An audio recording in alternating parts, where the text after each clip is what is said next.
This channel does not promote any violent, harmful, or illegal activities. All content provided by this channel is meant for an education purpose only.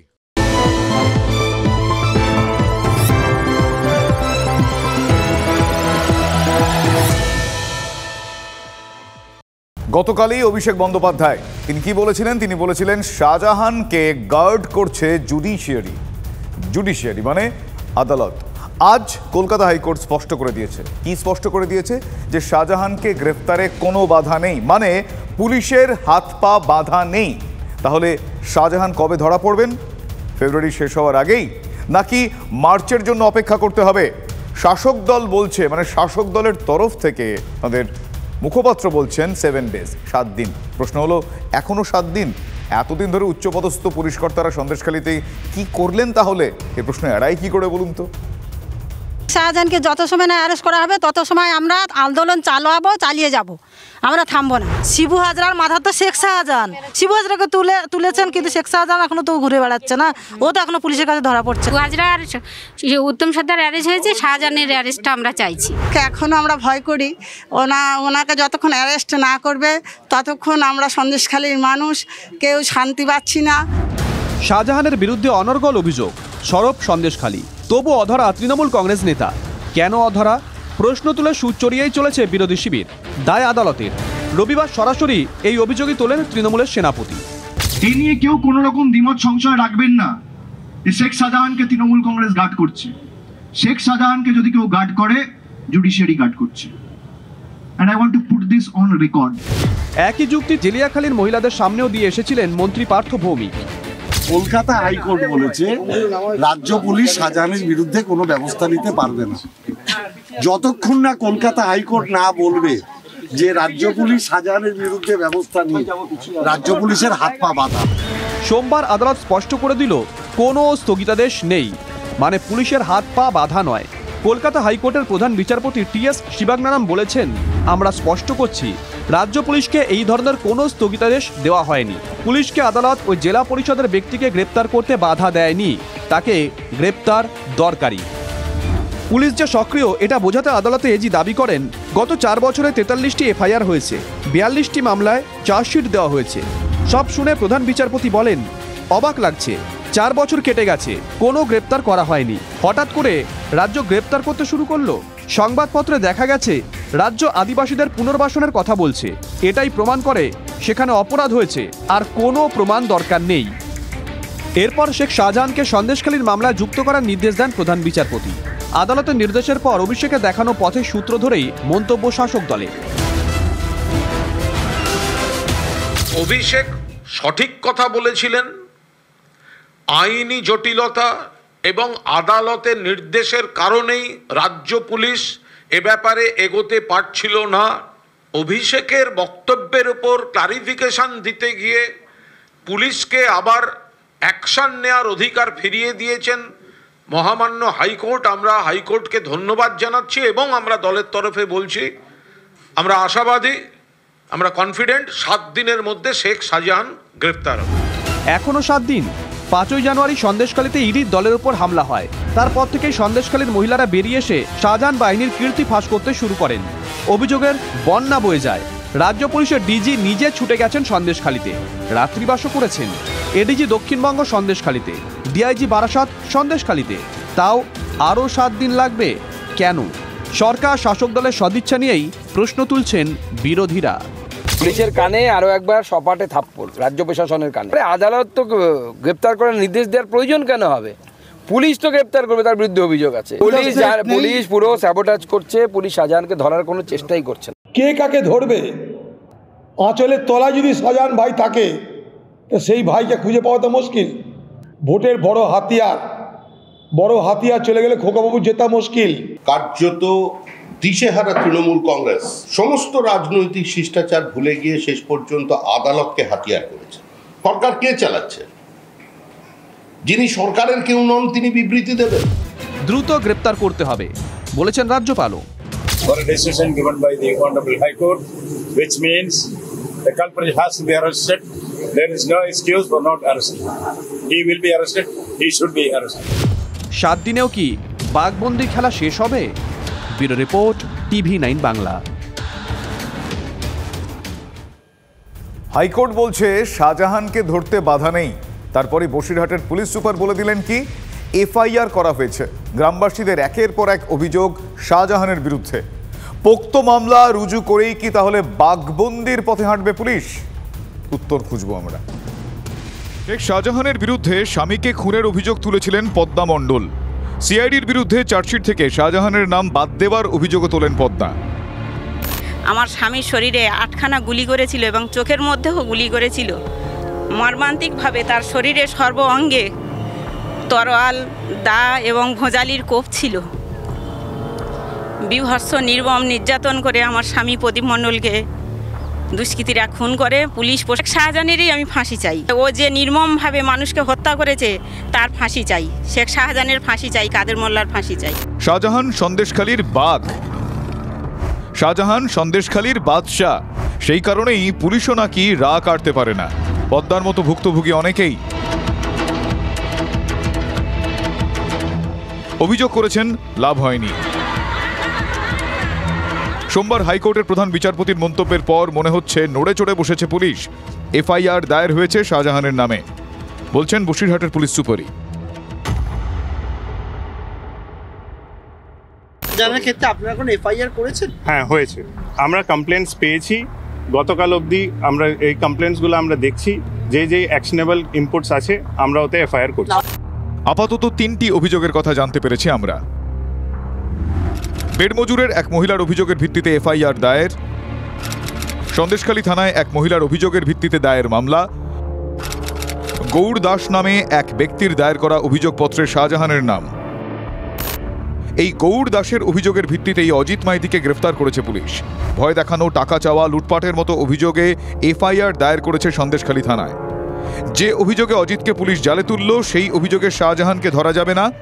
প্রশাসনের কোর্টে বল ছুটছে শাসক দল। Police নিরপেক্ষভাবে তদন্ত করুক। যদি পুলিশ বলেন যে উনি অপরাধী, আমরাও বলবো অপরাধী, কিন্তু কাউকে আগে থেকে ওইভাবে যেমন নিরপরাধী বলতে চাই না, আবার অপরাধী বলে দাগিও না। বিরোধীর কাঠগড়ায় শাসক।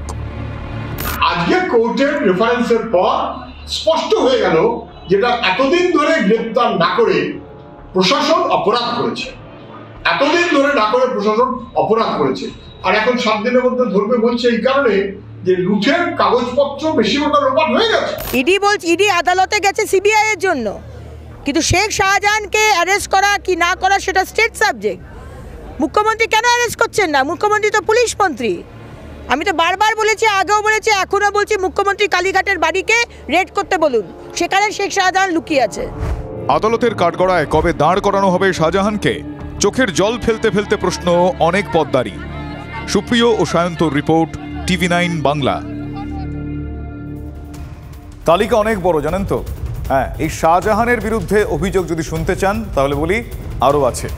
গত লোকসভা ভোটের পর ন্যাজাটের ভাঙ্গিপাড়া বলে একটি জায়গায়, সেখানে রাজনৈতিক সংঘর্ষে কয়েকজন খুন হন। আর এই ঘটনায় শাহজাহানের বিরুদ্ধে দুটো এফআইআর হয়। এফআইআরের নাম থাকার পরেও খুব আশ্চর্যভাবে, বিস্ময়করভাবে সিআইডি যে চার্জশিট পেশ করে, সেই চার্জশিট থেকে শাহজাহানের নাম ভ্যানিশ হয়ে যায়। কোন জাদু বলে আমরা জানি না। তাহলে কি সব জেনেও শাহজাহানকে আড়াল করেছিল রাজ্যের এজেন্সি? এ প্রশ্ন তো উঠবেই।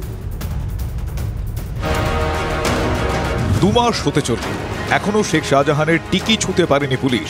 রাজ্য পুলিশের যুক্তি, শাহজাহানের বিরুদ্ধে তাদের কাছে নাকি কোনো অভিযোগই নেই। সত্যি কি তাই?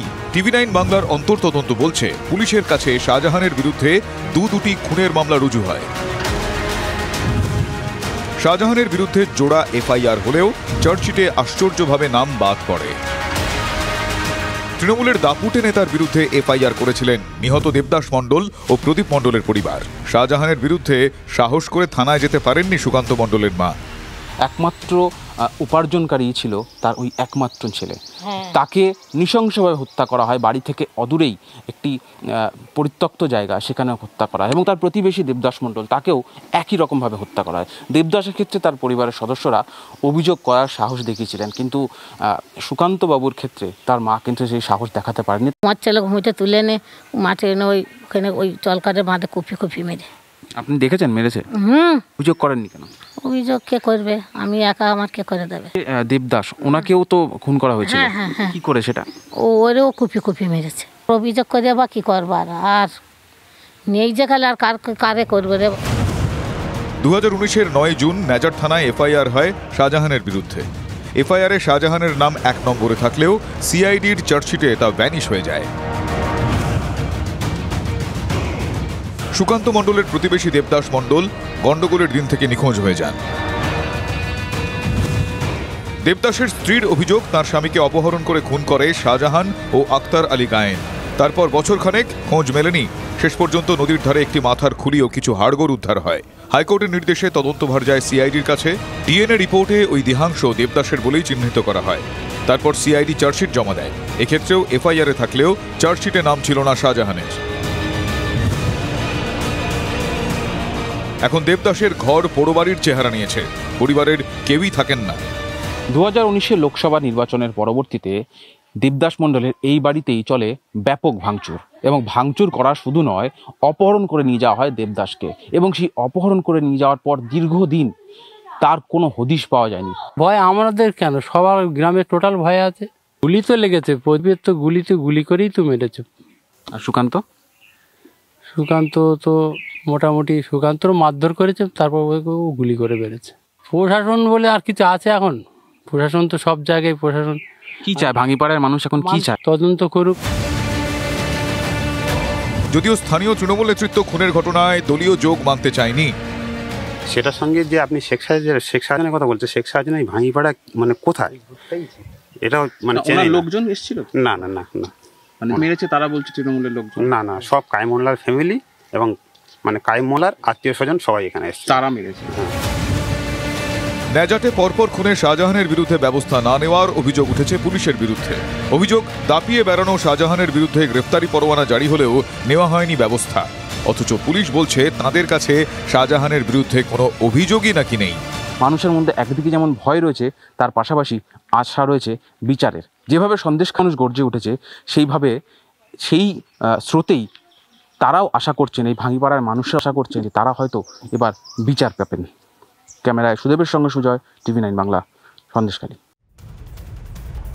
ডিজি থেকে এসপি, পুলিশ কর্তারা পই পই করে বারবার বলে চলেছেন যে আইন নিজের হাতে তুলে নেবেন না, কিন্তু সন্দেশখালীর রোষ থামার নাম নেই।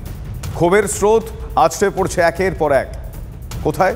তৃণমূল কংগ্রেস নেতাদের বাড়িতে। কোথাও আগুন ধরিয়ে দেওয়া হচ্ছে, কোথাও বাড়িতে চড়াও হচ্ছেন রুষ্ট মহিলারা। হ্যাঁ, রুষ্ট বললাম এই কারণে, দিনের পর দিন তাদের ক্ষোভ পুঞ্জীভূত হয়েছে। প্রশাসনের ওপর কি আস্থা রাখতে পারছেন না সন্দেশখালীর মানুষজন? অভিযোগের দ্রুত নিষ্পত্তি হলে কি তাহলে ধৈর্য হারাতো এইভাবে সেখানকার মানুষজনের? নিজের হাতে আইন কেউ যেন না নেয়। যদি কোনো লোক ল অ্যান্ড অর্ডার ভাঙার চেষ্টা করছে, যে করবে ওদের ইমিডিয়েটলি অ্যারেস্ট হবে। তারা যদি আইন নিজের হাতে তুলে নেয়, পুলিশ কিন্তু আইনি যেটা পদক্ষেপ আছে ওটা তাদের বিরুদ্ধেও নেবে। পুলিশ কর্তারা কখনো অনুরোধ করছেন, কখনো গ্রেপ্তারের ভয় দেখিয়েছেন। সন্দেশখালীর নিপীড়িত মানুষ তবু দমতে নারাজ। একের পর এক তৃণমূল নেতার বাড়িতে আছড়ে পড়ছে মানুষের রোষ। 8ই ফেব্রুয়ারি আগুন ধরিয়ে দেওয়া হয় শাহজাহান ঘনিষ্ঠ উত্তম সর্দার শিবু হাজরার পোল্ট্রি ফার্মে। উত্তমকে ধরে উত্তম মধ্যমও দেন গ্রামবাসীরা। গত বৃহস্পতিবার শেখ শাহজাহানের ভাই সিরাজউদ্দিনের ভেরির আলাঘরে আগুন ধরিয়ে দেওয়া হয়। শুক্রবার গ্রামবাসীদের রোষানলে পড়েন তৃণমূল কংগ্রেস নেতা অজিত মাইতি। শনিবার তারা খায় আরও এক তৃণমূল কংগ্রেস নেতা বিনয় সর্দারের পরিবার। রবিবার গ্রামবাসীদের তারা খেয়ে এক সিভিক ভলেন্টিয়ারের বাড়িতে ঢুকে পড়েন অজিত। সোমবার একবেলাতেই 3 তৃণমূল নেতার বাড়িতে জনবিক্ষোভের লাভাস্রোত। জুতো, ঝাঁটা, লাঠি নিয়ে তৃণমূল নেতা শঙ্কর সর্দারের বেরমজুরের বাড়িতে চড়াও হন মহিলারা। আইন হাতে তুলছেন কেন? আইন হাতে তুলছেন কেন? যাবে কেন শঙ্কর? শঙ্কর গিয়ে আমাদের ঘরে গিয়ে সব জানাবে কেন? হ্যাঁ, ওসব লিটমাট করছে। এখানে গ্রামবাসী দরজা ভাঙছে, দরজা ভাঙছে, দরজা ভাঙছে। এখানে গ্রামবাসী দরজা ভাঙছে, দরজা ভাঙছে, দরজা ভেঙে তারা রান্নাঘরে ঢুকে গেছেন। মহিলারা এদিক থেকেও কিন্তু কাঁচের কাজ ভেঙে, জানলার কাজ ভেঙে দিয়েছেন, জানলার কাজ ভেঙে দিয়েছেন। বাড়ির মহিলারা বাড়ির জানলার কাজ ভাঙছেন। কোথায় ছিল সিভিক পুলিশ? কোথায় ছিল পুলিশ প্রশাসন? কোথায় ছিল? আমার স্বামীকে তুলে নিয়ে গেছে। হাইকোর্ট পর্যন্ত গেছি আমরা, সে সুবিধা পাইনি। রোষের হাত থেকে ছাড়া পাননি বেরমজুরের হলধর আরিও। তৃণমূলের এই আদি নেতাকে রবিবারই অজিত মাইতি জায়গায় দায়িত্ব দিয়েছে দল। পরদিনই হলধরের খড়ের গাদায় আগুন ধরিয়ে দেয় কেউ বা কারা। হলধর আড়ির বিরুদ্ধেও যে এলাকাবাসীর ক্ষোভ রয়েছে সেটা বোঝাতে সে হলধর আড়ির বাড়ির পেছনে যে ধানের গোলা রয়েছে, যে খড়ের গাদা রয়েছিল, সেখানে তুমি দেখতে পাচ্ছ আগুন লাগিয়ে দেওয়া হয়েছে, ভস্মীভূত হয়ে গেছে, প্রচুর ক্ষয়ক্ষতি তৃণমূল নেতার। বিজেপির চক্রান্ত বলছে শঙ্করের পরিবার, বলছেন হলধরও। টিএমসি করে, কিন্তু বিজেপিরা এসে অত্যাচার করছে। যারা অন্যায় কিছু করলো তাদের রোষটাই এসে আমার উপরে পড়লো। বিজেপি নেতৃত্ব দিচ্ছে, তারাই গতকাল আমি আসার সময় বলেছিল এখানে তৃণমূল বলে কিছু রাখা হবে না, যেই হুমকি পেয়েছিলেন, নিশ্চয়ই হুমকি দিয়েছিল। প্রাক্তন পঞ্চায়েত প্রধান তপন সর্দারের বাড়ির সামনেও বিক্ষোভের ঝড় আছড়ে পড়ে। দঙ্গলপাড়ার বিক্ষোভ সামলাতে ছুটে আসে পুলিশ। যে টিএমসির নেতারা সবাই এই দুর্নীতির সঙ্গে যুক্ত, সবাই শাহজাহানের সঙ্গে যুক্ত, সবাই ভাগ পেয়েছে, তাই আজকে মানুষ তাদের ক্ষোভ রুখে দিচ্ছে, জুতো পেটা করছে, মারছে। এটা পরিকল্পিতভাবে সিপিএম বিজেপি তাদের পকেটটা লোকদের দিয়ে করাচ্ছে, একটা এলোমেলো করে দেমা লুটে পুটে খাই। 3 হামলার ঘটনায় পুলিশ কয়েকজনকে আটক করেছে। প্রয়োজনে আরও কড়া হওয়ার বার্তা পুলিশ সুপারের। বারবার বলছি যে আপনারা নিজের হাতে আইন তুলে নেবেন না। আপনারা যদি নিজের হাতে আইন তুলে নেন, পুলিশ লিগ্যাল অ্যাকশন নেবে, কঠোর লিগ্যাল অ্যাকশন নেবে।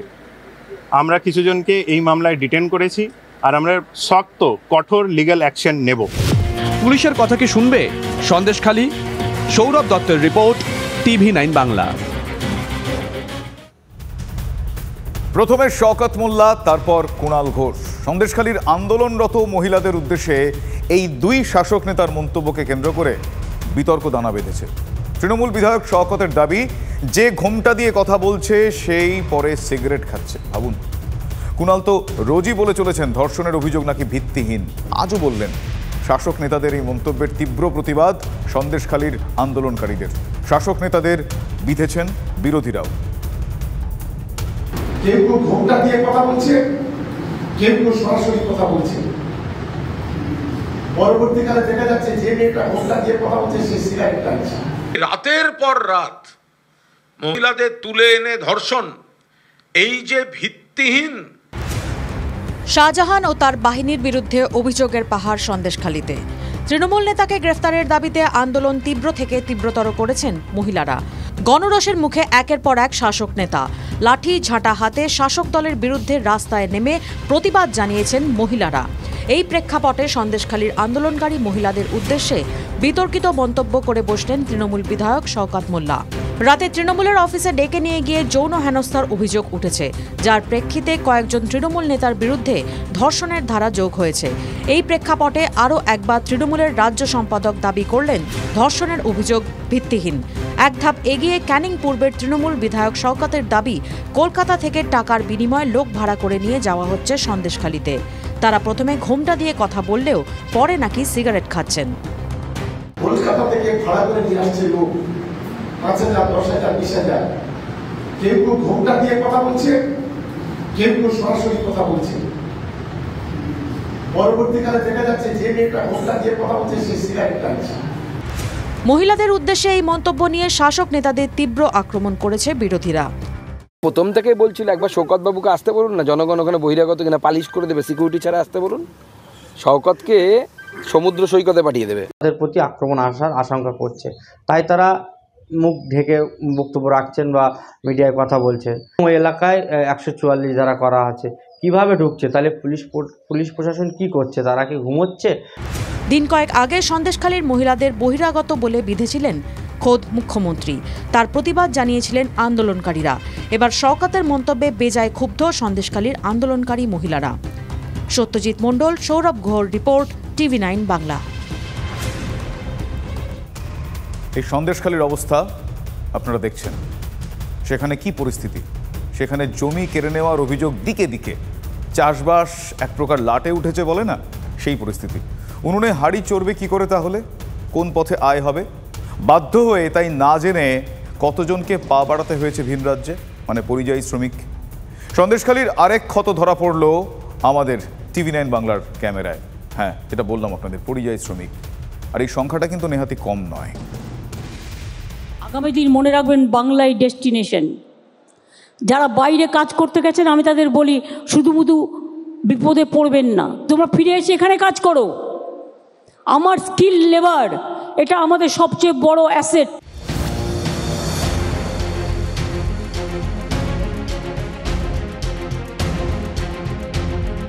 মুখ্যমন্ত্রী মমতা বন্দ্যোপাধ্যায় বলেছিলেন রাজ্যের আর কাউকে বাইরে গিয়ে কাজ করতে হবে না, কাউকে আর পরিযায়ী শ্রমিক হিসাবে চলে যেতে হবে না ভিন রাজ্যে। কিন্তু বাস্তব চিত্র কিন্তু অন্য কথাই বলছে। উদাহরণ সন্দেশখালী।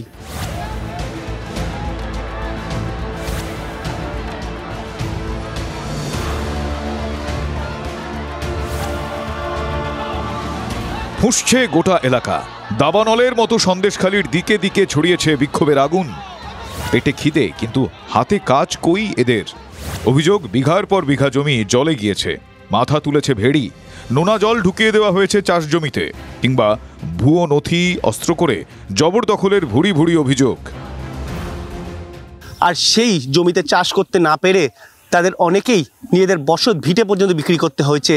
যেটুকু রয়েছে সেটুকু যাতে টিকে থাকতে পারে, তার জন্যই আজকে সেই মানুষগুলো পরিযায়ী শ্রমিক। আপনাদের বাড়ির লোকজন কি বাইরে চলে যাচ্ছে? হ্যাঁ, বাইরে চলে যাচ্ছে, তো বাইরে চলে যাচ্ছে। এখানে ইনকাম নেই কিছু, আর ওরা যে কোনো কাজে ডাকলে যেতে হবে। ওদের পিছনে, পার্টির পিছনে দৌড়তে দৌড়তে, ওদের ফ্রি কাজ করতে করতে সংসারে অভাব অনটন ছাড়া কিছুই নেই সংসারে। বাইরেই আছে, বাইরে ওই যে অত্যাচার আর সহ্য করতে না পেরে পিঠ যখন দেয়ালে ঠেকে গেছে, ওনারা বাইরে চলে গেছে, আমরাই বাড়িতে আছি। আর বাচ্চা কাচ্চাকেও ভয়তে বাইরে দিতে হয়েছে। পরিযায়ী শ্রমিকের সংখ্যাটা দিন প্রতিদিন বেড়েই গিয়েছে সন্দেশখালীতে। অন্তত কিছু উপার্জন তো হচ্ছে, মুখে ভাত উঠছে, এটুকুতেই সন্তুষ্ট থাকতে হচ্ছে বাড়ির লোকজনকে। একটা বাড়ির ছেলে পুলে বাচ্চা কাচ্চা মা বাবাদেরকে ছেড়ে গেলে তাদের যে কতটা কষ্ট হয় সবাই সেটা জানে। তাই আমাদের ছেড়ে এত কিছু হচ্ছে, ওনারা থাকতেও পারছে না ভয়তে। কি হচ্ছে বাড়িতে? এই শিবু হাজরা ঘের করেছে এখানে এই নদীতে পোনা ধরে খাই আমরা। আমাদের কাছ থেকে মাছগুলো কম দামে কিনে নেয়। হ্যাঁ, এখানেই দিতে হবে, এখানেই দিতে হবে, এইরকম ভাবে অত্যাচার করছে। আর চাষের জমি যে এখানে যা হচ্ছে, পাশের জমি, আমার চাষের জমি আছে, 3 বছর চাষ করতে পারিনি। সন্দেশখালী এখন প্রতিরোধের আরেক নাম, প্রতিবাদের সুর চড়া। জমি ফেরানোর কাজ শুরু করেছে প্রশাসন তথ্য প্রমাণের ভিত্তিতে। ক্ষতে কি তাহলে মলম পড়বে এবার? তারা যদি চাষি থাকে তারা নিশ্চয়ই ফিরবে। তাদের যদি চাষের জমি যদি ফিশারি হয়ে যায়, তার জন্য যদি বাইরে চলে যায়, তাহলে নিশ্চয়ই তারা জমি পেলে ফেরত চলে আসে। নিশ্চয় নিশ্চয়। শাসক দলের বিধায়কের গলায় আশ্বাস বাণী, কিন্তু বিরোধীদের গলায় তার আশ্বস্ত। চাষযোগ্য জমি নষ্ট করে সেখানে মেছো ভেড়ি বানিয়েছে, আইনের কোনো রকম তোয়াক্কা না করেই। এর খেসরা দিতে পারবে তো শাসক? এর দিতে পারবে না। এতদিন কি হচ্ছিল সেটা আগে উত্তর দিতে হবে। জমি ফিরিয়ে দিচ্ছে ঠিক আছে, কিন্তু এই এতদিন যে জমিটা দখল হয়ে থাকলো তার লিজের টাকা কে দেবে? সন্দেশখালীর মানুষ চাইছেন জমি ফিরিয়ে দেওয়া শুধু না, সেখানে যেন তারা চাষ করতে পারেন তা নিশ্চিত করতে হবে রাজ্যকে। আতঙ্কের পরিবেশে নয়, শান্তিতে ঘর করতে চান তারা। পরিযায়ী শ্রমিকের তকমা ঝেড়ে ফেলে নিজের ভিটে মাটিতে ফিরে আসার দিন গুনছেন তারা। প্রশ্ন হলো, তা সহজ হবে কি?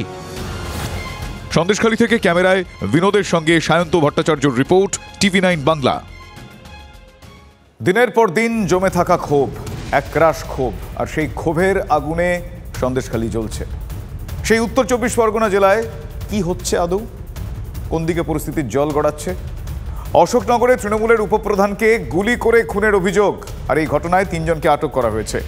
আজ সকালে এলাকায় গেলে বিক্ষোভের মুখে পড়েন তৃণমূল কংগ্রেস বিধায়ক নারায়ণ গোস্বামী। দেখাই বিস্তারিত আপনাদের।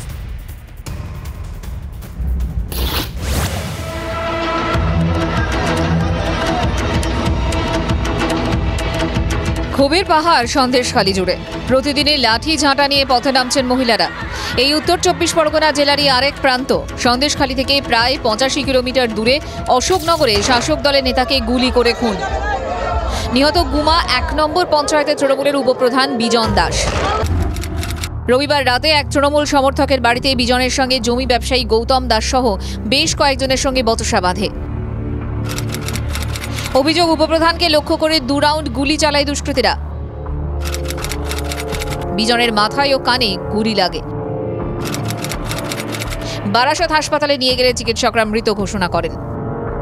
দেখলাম এটা ঘরে 2বার আওয়াজ হলো, দুমদুম করে। সময় দেখলাম যে এখান থেকে গৌতম দাস এই গেটের সামনে থেকে ঠিক হনন করে ওইদিকে চলে গেল স্পিডে, তাড়াতাড়ি করে। গৌতম দাস জমি দালালি করে। তারপর থেকেই খোঁজ নেই গৌতম দাসের। অভিযুক্তকে গ্রেফতারের দাবিতে সরব এলাকাবাসী। জমি সংক্রান্ত বিবাদের জেরেই খুন নাকি দলীয় কোন্দল খতিয়ে দেখছে পুলিশ। আসামি তার বাড়ির সামনে 400 পুলিশ প্রোটেকশন দিচ্ছে, আর যে মানুষটা একটা ভগবান তুল্য মানুষ, তার পাশে মানে আমরা আছি, আর কেউ না, পুলিশ একটা ক্রিমিনালের প্রোটেকশন দিচ্ছে। নাকি মানুষের বিপদে আপদে ঝাঁপিয়ে পড়তো আমাদের উপপ্রধান বিজন দাস, তাকে যে নৃশংসভাবে হত্যা করেছে তার প্রতিবাদ জানাচ্ছে এলাকার মানুষ। সোমবার সকালে এলাকায় গিয়ে ক্ষোভের মুখে পড়েন বিধায়ক নারায়ণ গোস্বামী। বা এমএলএ হিসেবে আমারও দাবি 24 ঘন্টার মধ্যে আসামি ধরুন, এবং আমিও অনুমান করছি এনারাও যেটা করছেন তার সাথে আমি একমত যে এর সঙ্গে লার্জার কনস্পিরেসি বৃহত্তর ষড়যন্ত্র থাকতে পারে। দুবারের পঞ্চায়েত প্রধান ছিলেন বিজন দাস, তবে এবার প্রধানের পদ হাতছাড়া হয়। সূত্রের খবর, কয়েক মাস ধরে প্রধান হওয়া নিয়ে দলের অন্দরে কোন্দল চলছিল।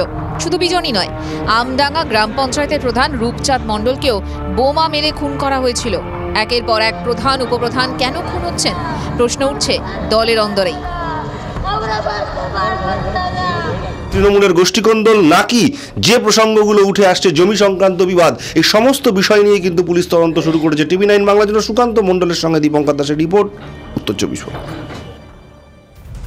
লোকসভা ভোটের আগে পোস্টার রাজনীতিতে ব্যারাকপুর সরগরম। পোস্টার, পাল্টা পোস্টারের মধ্যে আবারও প্রকাশ্যে তৃণমূল কংগ্রেসের ওই যেটা তাদের বিভিন্ন ক্ষেত্রে হয় গোষ্ঠীকন্দল। ব্যারাকপুরের প্রার্থী হবেন কে, এ নিয়েই এখন তাদের মধ্যে জোর জল্পনা চলছে এবং গোষ্ঠীকন্দলের সূত্রপাত। রাজকে নিয়ে পোস্টারের পরই অর্জুন অনুগামীরা পোস্টার দিয়েছেন। কি লেখা তাতে লেখা টাইগার ইজ ব্যাক। আর তারপরই ফোঁস করে উঠেছেন অর্জুন বিরোধী সোমনাথ শ্যাম। একটু দেখাই আপনাদের এটাও বিস্তারিত।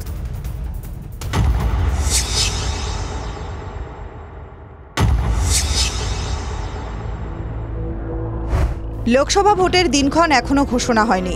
ব্যারাকপুর লোকসভা প্রার্থীও ঘোষণা করেনি কোনো রাজনৈতিক দলই। তার মধ্যেই পোস্টার, পাল্টা পোস্টার ঘিরে তৃণমূলের অন্দরে জল্পনা তুঙ্গে। কদিন আগেই ব্যারাকপুরের তৃণমূল বিধায়ক রাজ চক্রবর্তীর জন্মদিনে বিভিন্ন জায়গায় পোস্টার, হোর্ডিং পড়েছিল ব্যারাকপুরের জনতার রাজ। এবার পাল্টা পোস্টার অর্জুন সিংয়ের অনুগামীদের, যে পোস্টে লেখা আছে টাইগার ইজ ব্যাক। ব্যারাকপুরের মানুষের জন্য সবসময় উনি দাঁড়ান, তাই জন্য আমরা মানুষ ওনার সঙ্গে আছে, তাই জন্য আমি লাগিয়ে দিয়েছি কি টাইগার ইজ ব্যাক, কি হ্যাঁ উনি আসুক, এখানে এসছে, ভালো লেগেছে। ভোটে দাঁড়ানো তো দল ডিসিশন নেবে। পোস্টার নিয়ে অর্জুন সিংকে তীব্র কটাক্ষ জগদ্দলের বিধায়কের। আর মানুষ জন্তু জানোয়ার নয়, মানুষ মানুষই। বিভিন্ন ধরনের এইসব জন্তু জানোয়ারের ব্যাখ্যা এবং ব্যানার লাগায় তারা নিজেরাই অমানুষ। তাদের আগে মানুষ হতে হবে, মানুষ হলেই তারা মানুষের ব্যানার লাগাতে পারবে। গোষ্ঠীকন্দল পোস্টার নিয়ে তৃণমূলকে যথারীতি তীব্র কটাক্ষ ব্যারাকপুরের বিজেপি নেতৃত্ব। এগুলো কাগজে বাঘ আর হচ্ছে সিনেমার রাজ, এদেরকে ব্যারাকপুরের মানুষ আগামী দিনে ব্যারাকপুর থেকে ছুঁড়ে ফেলে দেবে। 2019-এর নির্বাচনে মানুষ ভোট দিয়েছিল বিজেপিকে, তারা মনে করছেন যে তার মুখ থেকে তারা ভোট দিয়েছে, কিন্তু ভোটটা দিয়েছিল বিজেপিকে ডেকে, নরেন্দ্র মোদীকে ডেকে, পদ্মফুলকে ডেকে। কোনোরকম গোষ্ঠীকণ্ডলে পা দিতে নারাজ সাংসদ অর্জুন সিং, আর এই পোস্টার বিতর্ক নিয়েও মুখ খুলতে চাননি তিনি। তবে তার একটাই তার পাখির চোখ, অর্থাৎ তিনি সাংসদ টিকিট পেয়ে কিভাবে দলকে জিতিয়ে আনবেন সেটাই তার লক্ষ্য। ব্যারাকপুর থেকে বিশ্বজিতের সঙ্গে অনন্ত চট্টোপাধ্যায়, TV9 বাংলা। এবার বলি 100 দিনের কাজ। এই 100 দিনের কাজ নিয়ে দুর্নীতি কত হইচই হচ্ছে, আর তার মধ্যেও শাসক দলের নেতা গ্রামবাসীদের জব কার্ড আটকে রেখেছেন। টাকা দিলে নাকি তবেই জব কার্ড মিলবে, এমনই চাঞ্চল্যকর অভিযোগ উঠছে হাওড়ার বড়গাছিয়া গ্রাম পঞ্চায়েতে। জব কার্ড আটকে রাখার কথা TV9 বাংলার কাছে স্বীকারও করেন সেই নেতা যার বিরুদ্ধে অভিযোগ। আমরা খবর করতে যেতেই ইউটার্ন নিয়েছেন নেতা। কি করলেন তিনি জানেন? বলবো না, দেখুন। জব কার্ড নেতার হেফাজতে হাওড়ার জগৎবল্লভপুর বড়গাছিয়া 2 নম্বর গ্রাম পঞ্চায়েতের কয়েকটি গ্রামে বাসিন্দাদের জব কার্ড আটকে রাখার অভিযোগ তৃণমূল নেতা ফরিদুল মিদ্দার বিরুদ্ধে। সন্দেশখালী শাসক নেতাদের কায়দায় ফরিদুলের হুঁশিয়ারি, টাকা অ্যাকাউন্টে পড়লেই কিছু টাকা তাকে দিতে হবে। অভিযোগ গ্রামবাসীদের। তিনি বললেন যে যতগুলো তোমরা মাস্টার হলে কাজ করেছো ততগুলোই তোমরা পাবে, তারপর যেটা বাদ বাকি ঢুকবে সেটা আমাদের হবে। মিন্টু যেটাকে বলা হলো। জব কার্ড আটকে রাখার কথা স্বীকার করলেও টাকা লেনদেনের কথা অস্বীকার করেন ফরিদুল মিদ্দা। 1.5 বছর আমার বাড়িতে পড়ে আছে জব কার্ডটা। অভিযোগ তারা চাওয়ার সত্ত্বেও না কেউ চাইতে যায়নি আমি আমার কাছে। এই যে টাকা ঢুকবে মুখ্যমন্ত্রী আমায় দিতে, না এরকম ধরনের কোনো কথা হয়নি আমার সঙ্গে। এলাকার পঞ্চায়েত প্রধান অবশ্য এর মধ্যে বিরোধীদের অভিসন্ধির গন্ধ পাচ্ছেন। কোনো চক্রান্ত হতে পারে, কি এখন তো বলতে পারছি না, কারণ আমার সামনে তো এখনো কিছু আসেইনি, আপনাদের মুখ থেকেই আমার প্রথম শোনা। TV9 বাংলায় এই খবর সংগ্রহ করার পরই তড়িঘড়ি জব কার্ড ফিরিয়ে দেওয়া হয়। জব কার্ড পেলেন, আজকে তো টাকা ঢোকবার কথা আছে আপনাদের অ্যাকাউন্টে, খুশি ভালো লাগছে? হ্যাঁ, খুব আনন্দ এটার জন্য, পাওয়ার জন্য আমরা TV9 বাংলাকে ধন্যবাদ জানাই। স্থানীয় তৃণমূল নেতা যার নামে এই অভিযোগ, যে দীর্ঘ 2-2.5 বছর ধরে জব কার্ড নিয়ে রেখে দিয়েছিল, আজকে যা হাতে পেয়েছে তারা কিন্তু TV9 বাংলাকে ধন্যবাদ জানাচ্ছে। জগৎবল্লভপুর থেকে সুব্রত বন্দ্যোপাধ্যায়, TV9 বাংলা।